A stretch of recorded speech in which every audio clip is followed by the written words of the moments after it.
Say your name, okay? Assalamu alaikum. My name is Raifi. I had a question. I know that the Houthis are blocking trade in the Red Sea. I wanted to know how is that affecting Egypt and what is Egypt doing about it? Oh, who raised this boy? Oh. Inna lillahi wa inna ilayhi raji'un. I worry about an ummah that ignored the Yemenis for 9 years when they said to you that the Houthis have plunged our country into war for the 7th time, because they believe that if all Yemenis come to a consensus about a ruler, it is still haram, because in Islamic law only the Houthi family is allowed to rule Yemen because they are Ahl al-Bayt.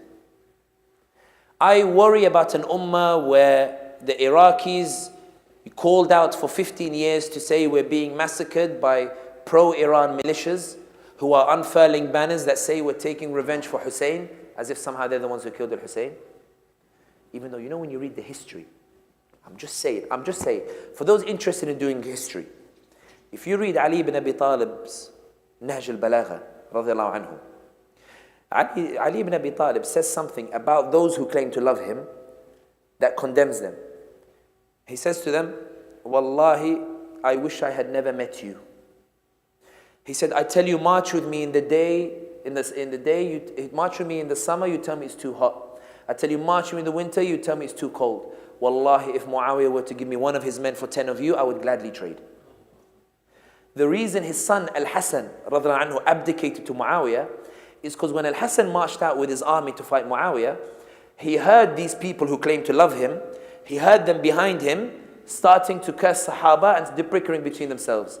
And the story goes that he looked at his army and said, you know what, I can never defeat Muawiyah with an army like these people. So he went to Muawiyah and made a deal in which he would abdicate and give Muawiyah the Khilafah, and Muawiyah would give it to him afterwards. But Al-Hasan died before Muawiyah, and Al-Hussein insisted that the agreement was not between two men, it was between two clans. And Muawiyah said it wasn't between two clans, it was between two men. I made a deal with Al-Hasan, not with the family of Al-Hasan. And that's when the differences emerge. When you're asking about the Houthis, there's an Arabic saying which is, inna fi qalbi inna. That it's when you see something that while you appreciate on the surface it's good, but in your heart is deep, deep unease. Because I appreciate that the Iranian proxies have made a difference for Palestine.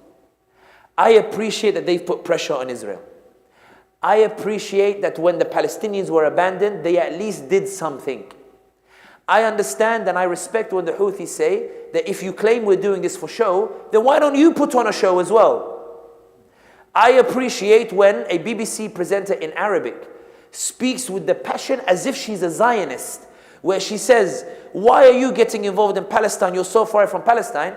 And Muhammad Ali al-Houthi turns around and says, and what's Biden doing? What, he lives in the flat next to Netanyahu? Macron lives in the same apartment building. What are they doing, Israel, if you're telling us that we're far away? I appreciate that, yes, at least they're doing something. I also appreciate that they're doing it because they genuinely love Palestine. I've met Houthis. I have very good friends who are Houthis. Not something you should say publicly, but in any case. I know a lot of their spokespeople. I interview them for an Arabic TV channel. I know that they are sincere in their love for Palestine. But that blind sincerity in ideological ties has seen them massacre more Sunnis than Israel has massacred Palestinians.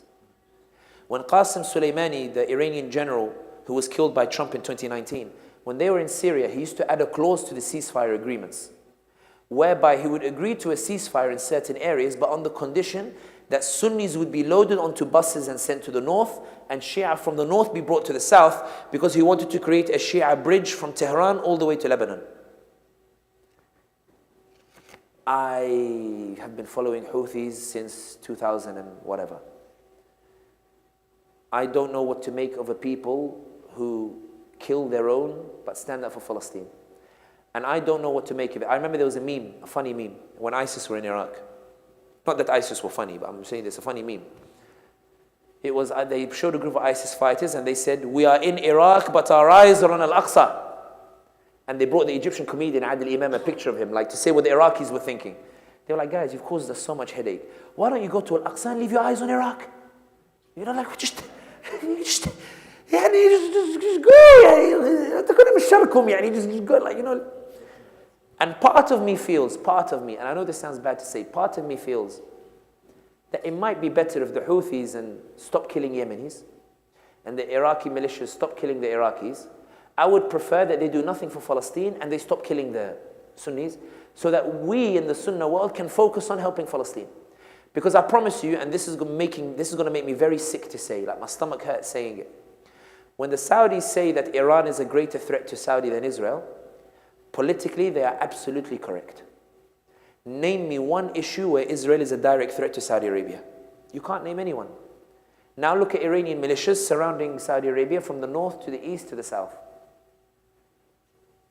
Why did you have to ask me this question? Having said that, the Houthis are doing more than what all these other nations are doing, so inna fi qalbi inna, but I don't know what to do about it. I don't know, wallah. Okay, guys, we have 3 minutes.